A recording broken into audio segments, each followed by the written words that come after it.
You're watching the Press Row. I'm Jenny here with Barry. And while we are talking Thunder, because it is such a big deal, it's also a big time in the football season, college-wise. We've got a one-loss OU team, an undefeated OSU team. The college football rankings come out on Tuesday, Barry. I think a lot of people were expecting maybe Oklahoma State to jump into the top 5 as they did in the AP and the coaches rankings. Again, those don't matter in the college football playoff selection committee rankings, but they're only 8th. Are the warning bells going off, Barry? I don't necessarily think so. I don't know that the rankings show any Big 12 bias. In fact, I'd say the most overranked team in the list, Ohio State and Baylor, at 3 and 6, neither have much of anything on their resume.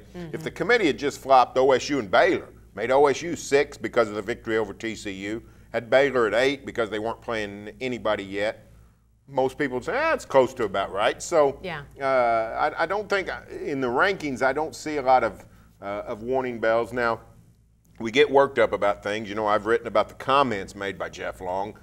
We look at things like Stanford and Notre Dame and the potential for that winner. They play November 28th. Their winner to be solidly in the 14 bracket. We worry about those things, but we got 3 Saturdays of all kinds of people. Just look at last Saturday. We went from 11 to 6. Right. Unbeaten's went from 11 to 6 just last Saturday. Well, and who expected a Nebraska to beat a Michigan State last week? I mean, we knew that there was going to be some fallout. You were going to have an OSU-TCU winner, for example, but you know, nobody's picking Nebraska to go and beat Michigan State. So, you know, I agree. A lot of football left to play, but I thought you brought up a great point in your Thursday column in the Oklahoman and on his OK. This whole talk from Jeff Long that, you know, a 10-6 victory is better than 70-53.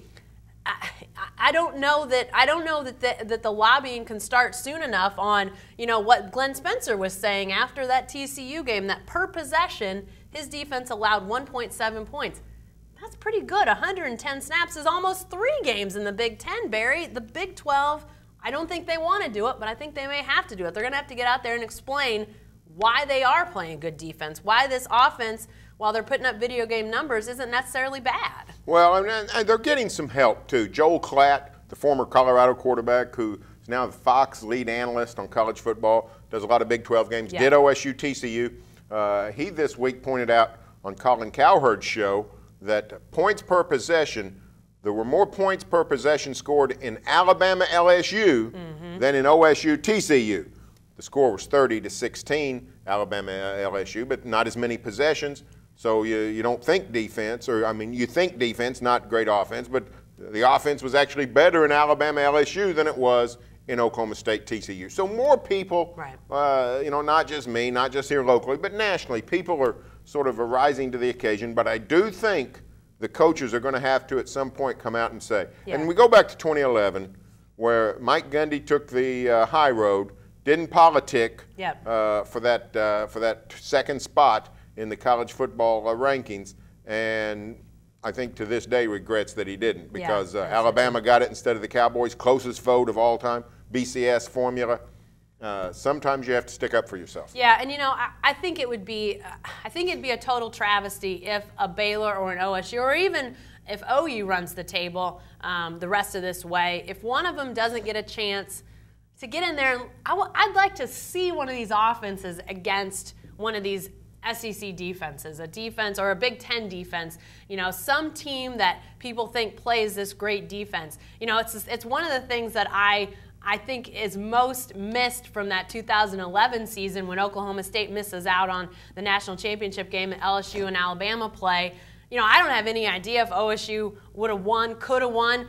You know, maybe Alabama's that much better, LSU's that much better. But it just would have been fun to see the matchup of that Big 12 offense against that SEC defense. And that's the thing I don't care who gets in. I'd just like to see that come playoff time. But I don't know. Big 12 may end up needing some help even with undefeated teams to get in. It's not for sure that an unbeaten Big 12 will make it. I think they will, but it's not a slam dunk. But in terms of what we'd like to see, nothing against the Hawkeyes. I actually think they're ranked okay where they're at. But come on. Here's the deal. Does Iowa really want to try to stop Baylor? Does Iowa think they can play a 28-24 game with the Baylor Bears. There's no chance.